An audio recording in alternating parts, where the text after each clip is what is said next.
Hello, people, it's Cole, and today we'll be flipping through the iconic Nickelodeon Magazine. This issue is from May 2004, and it has a Shrek 2 feature. There's an interview with one of my faves, Cameron Diaz, talking about her voice acting for Fiona. I'm here for you every week with a vintage magazine flip through, so stay right here with me, and let's get started. All right, so on the cover. Well, it's I picked this issue because the cover is so funny. Fiona of Shrek fame doing like a stupid like Betty Boop face looking at her reflection in the mirror, and it's Cameron Diaz, her very own voice actor. Isn't isn't that clever? Love this loving expression on Cameron's face. So sweet in the mirror. And this text, get ogre it, Cameron Diaz in Shrek 2. Genius. Across the top, we have our wonderful classic Nickelodeon wiggle orange in that text. Can't beat it. Some other important items in this issue. An interview with Mary-Kate and Ashley. I'm surprised that didn't make like the cover image, but stiff competition, sure. All right, let's get started.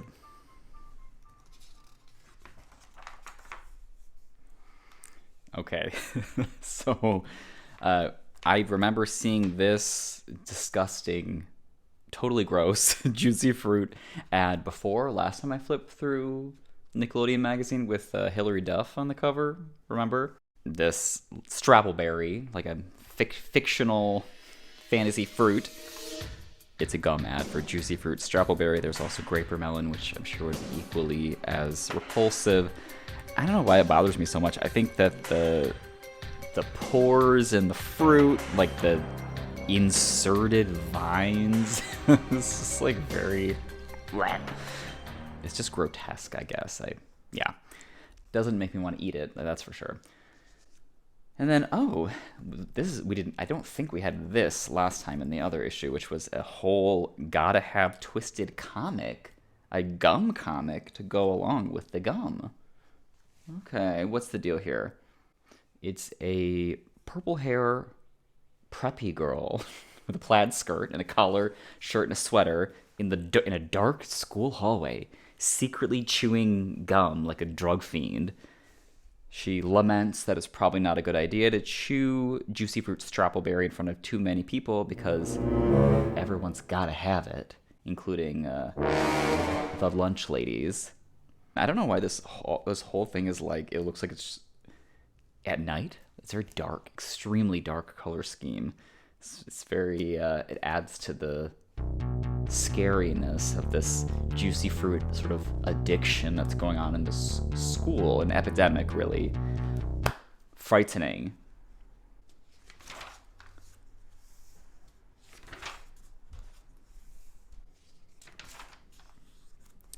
Every issue of Nickelodeon Magazine has some sort of like arbitrary kind of theme, overarching theme that's not even usually related to like the season or whatever that it comes out. This one is the water issue. There's our magazine right there in a water cooler. What's more refreshing than a nice cool glass of water-themed magazine? That's funny. It's also funny to have like, I don't know. I guess Cameron Diaz isn't like a lifestyle girly really, but she's not so far off for someone who would be like just particularly into like promoting water, you know? I guess that's more of a Gwyneth Paltrow type thing. Here is some kind of a Airheads like magic eye thing, sort of. Make your taste buds spin. It's this kind of strange like CGI like berries and kiwis and stuff overlapped here and chopped up with watermelon. There's instructions for how to do this. I've never ever been able to do magic eye things. I think my eyes are too close together, but it says hold the center of the image right up to your nose. It should be blurry. Very slowly move the image away from your face. Try not to blink, and the image will magically appear. The longer you look, the clearer it becomes. So I think I have to try this, right? I don't know if you guys can try this with your computer screens or your phones, but we'll try it with the real thing right now. Okay. So hold it really close to your nose and it should be blurry. I need to do this without hitting my camera. And then pull it away without blinking.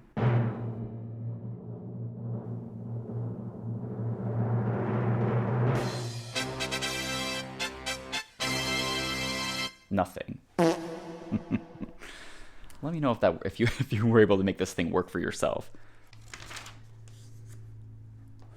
Whoa. It's very dark red ad for Aunt Jemima syrup dunkers, which is, it looks like it's like a little mini French toast stick or like a mini pancake, kind of like a mozzarella stick shape, and then you dunk it in some Aunt Jemima branded syrup, and it's sort of sold together in a kit right there. Oh, also waffles. These kids love it. I've never heard of this thing before. I guess I missed out.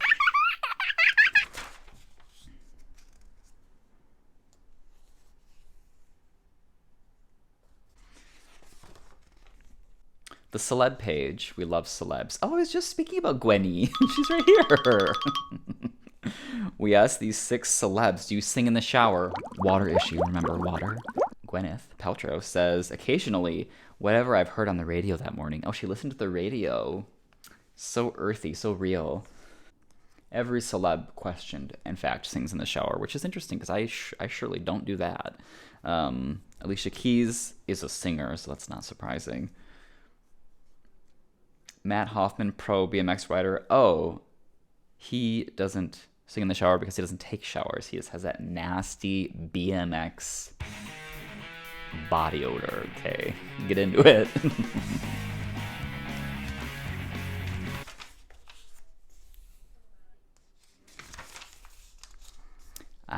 Okay. So I this is vaguely familiar to me. I don't think I ever saw it, but it's like a Jimmy Neutron and Fairly Odd Parents crossover episode where they have like switched animation styles. When 2 worlds collide, it's one wild ride. There's Jimmy Neutron in the Fairly Odd Parents Timmy Turner animation style, and vice versa. Oh wow, yuck. Timmy is so ugly and gross in this animation style. Jimmy Neutron looks like okay, I guess. It's a more simple, design, so it's a little more successful to translate. Those 2 teeth with that giant, like, sliced, oh god, mouth, yuck. M&M Minis, classic, wonderful packaging. Does this even still exist? Looks like this is advertising. Well, first of all, you cut this out. You can fold it up and make it into a cootie catcher. But there's like Shrek colored M&Ms that are in a Shrek green and like black spotty dots on them, like a frog or an ogre.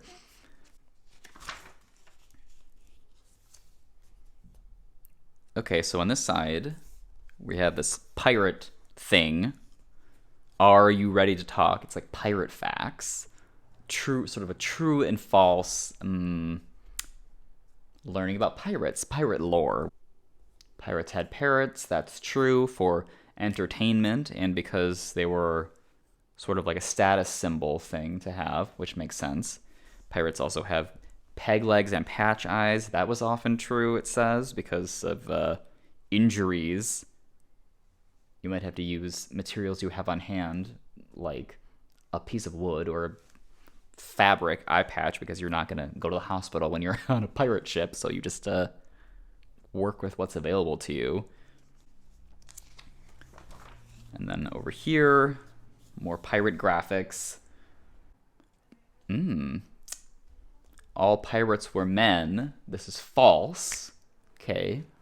This one's for the girls. Although rare, there were female pirates. 2 of the most infamous were Anne Bonny and Mary Read. They both disguised themselves as men. and ended up on the same ship in the early 1700s. Their true gender was eventually discovered, but their male companions accepted them because Anne and Mary were fierce in combat. They wore women's clothes unless they expected to fight, and they dressed as men. Very interesting. I'd never heard of them before. And they were together on the same ship. Like Laverne and Shirley thing. Great. Or maybe more like I don't know, Thelma and Louise thing. Embedded in the middle of this pirate feature is some kind of a game. X-Pod Squad. It's like a fold-out Lego thing. Here's a game board. You build these... There's like these little... kind of like a makeup compact you can buy in 4 different colorways, and then you build these pieces and play on some kind of a game. It has like cards that go with it. I'm not familiar with this at all. Wildpod, Autopod, Aeropod, and Robopod. Kind of like maybe a little bit of a Pokemon feel to it. We're battling, we have like hybrid ones, which is also kind of like a Pokemon thing, right? And look at these cool guys. Wouldn't you want to battle them?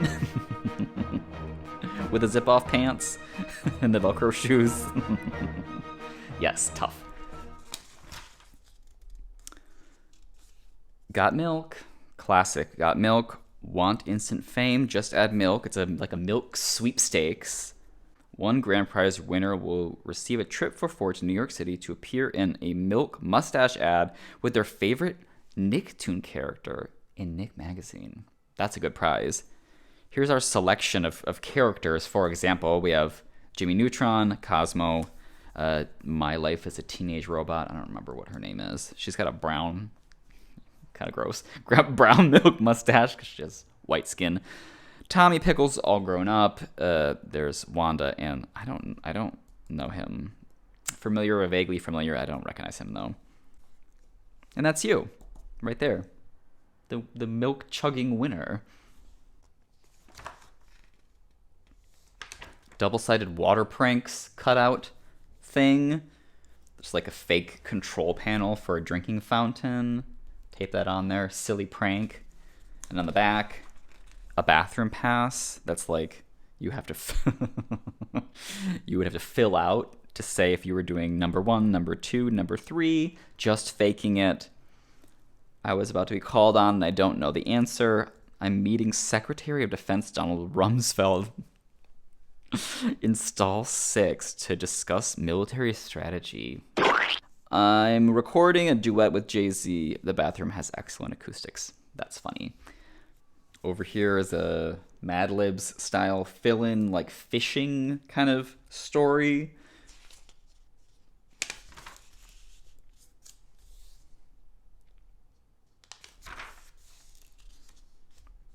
Here's the Nickelodeon Magazine comic book. This is always a feature of Nickelodeon Magazine. It's in the middle. Usually you can like pull it out, I believe, or it's made to be kind of like a segregated part of the magazine that has different paper. More of a traditional non-shiny, non-glossy paper like a regular comic book would have, not like a magazine would have.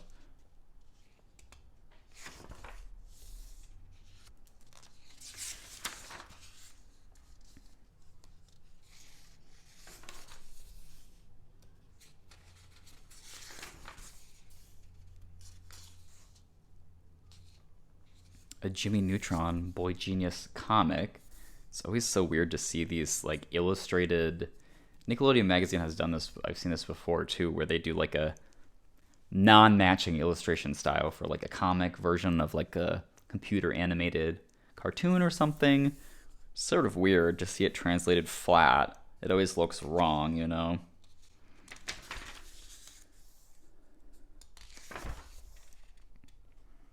Laffy Taffy ad. The incredibly long-lasting Laffy Taffy. So he like grows up because he's eating this Laffy Taffy for so long. This look is kind of a serve. I kind of love this. Wow, with this teeny little shirt and that exposed belly and the big afro and these like cute like wide crop jeans.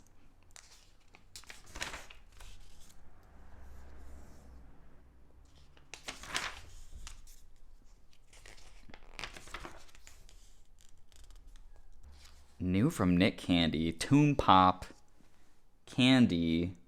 It's like a sucker that has like you can like pop it up and down. It's like what was that thing called? There was something else that was like that was so very repulsive to me because it's like slimy wet with spit, and then you're gonna put it in this enclosed plastic container so you pop it back out and it's like gooey with spit. This is that same kind of idea, except for that's like a flat kind of plank, and it has an image of a cartoon character inside that is edible. That's SpongeBob guest appearance. Okay, get ogre it. There's Cameron D. This month, Cameron Diaz ditches her Angel Duds, Charlie's Angels, and returns to the big screen as the voice of Fiona in Shrek 2. She makes being green seem easy. That's a Kermit reference. Pretty interesting interview here. She talks about how the recording is done for a movie like this, which is that, at least in this case, she's not recording with other voice actors present. She's like alone with the director in like a recording studio, and the director's reading the other lines to her. Talks about how she like does the Fiona voice. She said she always puts the more soft, sensitive, princessy side of Fiona first, because she is a princess, of course. That's her mostly princess, a little bit ogre. That's where she starts from, but then she also has these outbursts of excitement and frustration. That's the ogre coming out. And this is very interesting to me. What is your favorite thing about playing an ogre? Cameron's answer, that who you are doesn't have anything to do with the way you look. Fiona is very comfortable in her skin. This is interesting because when I flipped through Cosmopolitan magazine from 2002 with an interview from Cameron Diaz, she talks about, I don't know, maybe it sounds bad. To me, I don't know. I felt like this was very sad, but very insightful. She talks about being like, she talked about the struggles of being like very beautiful, a beautiful blonde that everyone knows who you are, and you can't get away from people, and people will always recognize you and sort of chase you and hound you down forever. That's her situation, and how difficult that is, and how like sort of isolating that is, and how she liked to be sort of in disguise, like when she had brown hair, because she had brown hair for a period of time, and she loved that because it made her feel invisible. And that idea is coming up here again. Favorite thing about being an ogre, playing an ogre, you can just like be yourself, and your appearance is sort of irrelevant. No wonder she likes this role. This is like, she wants to be Fiona. Again, on the same theme, she talks about when she's recording, and they ask her, do you wear anything special to get into character? And she said no. When she's working as a voice recording or doing like voiceover, this is the only time when she doesn't have to look a certain way or have someone like be constantly kind of monitoring her appearance or maintaining a look for a scene. And that freedom is very freeing and feels good. So she's not going to try to give that up to whatever, dress like Fiona for no reason or something. By the way, on the topic of water, one last time. What do you always have to have when you're on a movie set? Water. I drink tons of water. So maybe she's not so different than Gwenny. Maybe she is a water girly. Maybe you just have to be when you're a Hollywood starlet. Oof. And right on the next page, we're jumping into the twins situation, Mary-Kate and Ashley interview. Fraternal twins Mary-Kate and Ashley Olsen star in a new movie, New York Minute, which is about twins who sneak off to New York City for a day. The 17-year-olds spend more than a New York Minute telling Linda Jones about their trip, Times Square, and being mind readers, like twins do. The first question they ask is a good question, and I'm glad that they asked this, because if you know anything about Mary-Kate and Ashley, they tend to be assigned, if they're playing like twins in a movie or a TV show, they're assigned like two kind of archetypes, right? There's like a tomboy, kind of rough and tumble punk rock or whatever the theme of the movie is, type. That's Mary-Kate. And then there's more of like a uptight, maybe a little bit more prissy, girly girl, conservative type. And that's Ashley. This is consistent with the movies they've been in and the shows and things. Same thing with this one. And the Nickelodeon Magazine asked about this directly. In the movie, Mary-Kate's character is a punk rocker named Roxy. Ashley plays Jane, who is pretty conservative. Are you anything like your characters? Mary-Kate says Ashley was drawn to Jane and I was drawn to Roxy. I wouldn't say this is because we are like our characters. It's just about who we felt most comfortable playing. So they know what they're good at doing. So that's why they keep getting kind of boxed into these roles. The magazine asks, can you read each other's minds? Mary-Kate says yes. I can look at Ashley and without her saying a thing, I know what she is thinking. Ashley says, we are good at finishing each other's sentences. Definitely a twin thing. Definitely a sibling thing too, at least for me and my brother. You're on that same wavelength. You got that shared brain structure. Huh. This is interesting. This is a ad that's a partnership with Burger King and the President's Challenge program, which is I think it's like a fitness thing, but it's Burger King that they're partnering with. On your mark, get set, go. Cut here and see how many different games you can play. It's a fully open-ended kind of creative prompt. It kind of reminds me of Zoom, just sort of giving people creative prompts and seeing what they do with it. A green rectangle that says start, a red one that says finish. Come up with how many games you can come up with you and your friends or your siblings. I don't think I've ever really seen such a creative, open-ended ad like this before. That's like a call to action for the reader. Good job, the President and Burger King.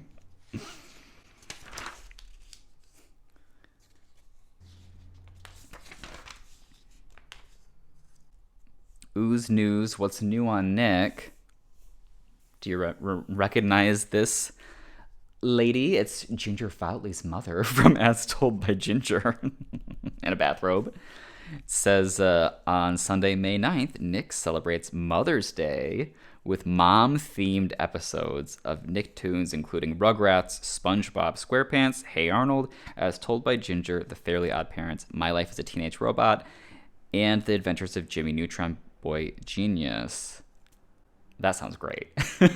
I would love to watch a bunch of mom-themed episodes of all of those cartoons. Oh my god. Can you imagine doing that with your mom? I love that. Whoa.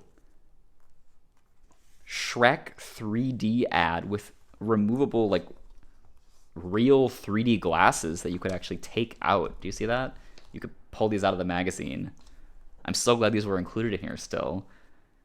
Catch my all-new adventure only on DVD on May 11th. Shrek 3D, I guess that's what is that? It says, get this, the story continues only on DVD. Get it before you see Shrek 2. So it's like a made-for-DVD kind of sequel, but it's not Shrek 2. It's a midquel, I guess, with 3D glasses. And then they give you the glasses. That's a good prompt to get you to buy the DVD. That is smart marketing. I love that. Oh, wow. Don't miss this part of the story before you see Shrek 2. Oh my god, and there's the 3D glasses, the 3D image is right there. Should I take out the glasses and try the image?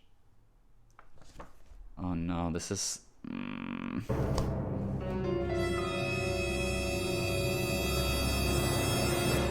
This is hard. This magazine already has writing in it. The previous owner wrote in it, which is fine. It's a secondhand. I knew it was going to have things wrong with it. Not be in mint condition. Oof. I'm gonna do it.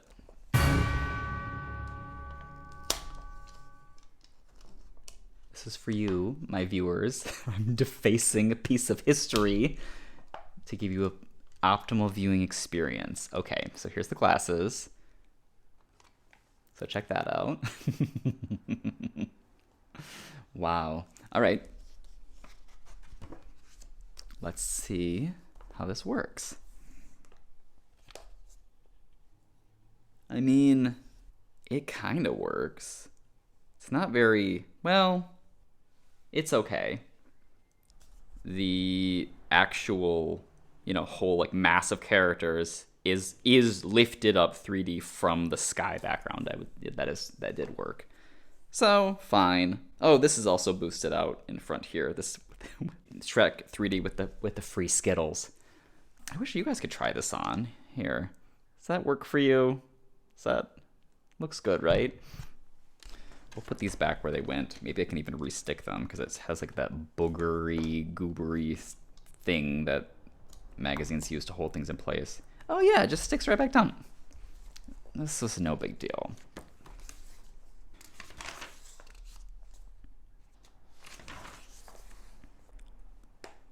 SpongeBob Barbie? Tell me more. Barbie loves SpongeBob SquarePants with SpongeBob SquarePants surfing Bobble Buddy.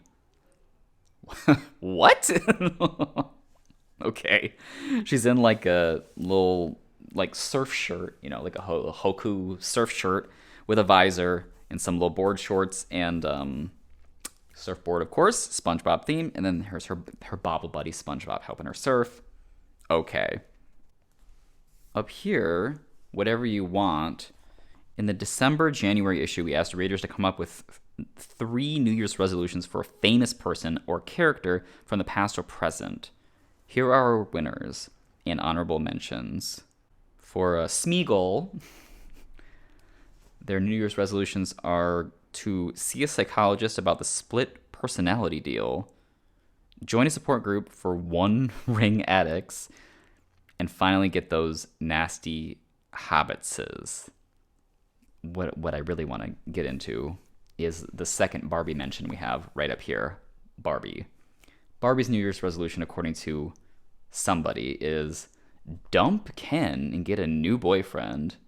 And that has a little asterisk, and the note down here is, according to Mattel, Barbie broke up with Ken in February. 1 resolution down, 2 to go. That's kind of funny. I didn't know that Barbie and Ken broke up in February of 2004. Very interesting lore. Anyway, resolution number 2, stop smiling. Rude. Let her smile. Resolution number 3, stop wearing pink clothes. So rude. Leave her alone. Let Barbie live her life. That's not even clever. Like, that's not funny. There's a reason why this is not the winner, and it's an honorable mention. It's because don't come for the queen. Unless you're like prepared to back that up with like an incredible quip. You're not slick.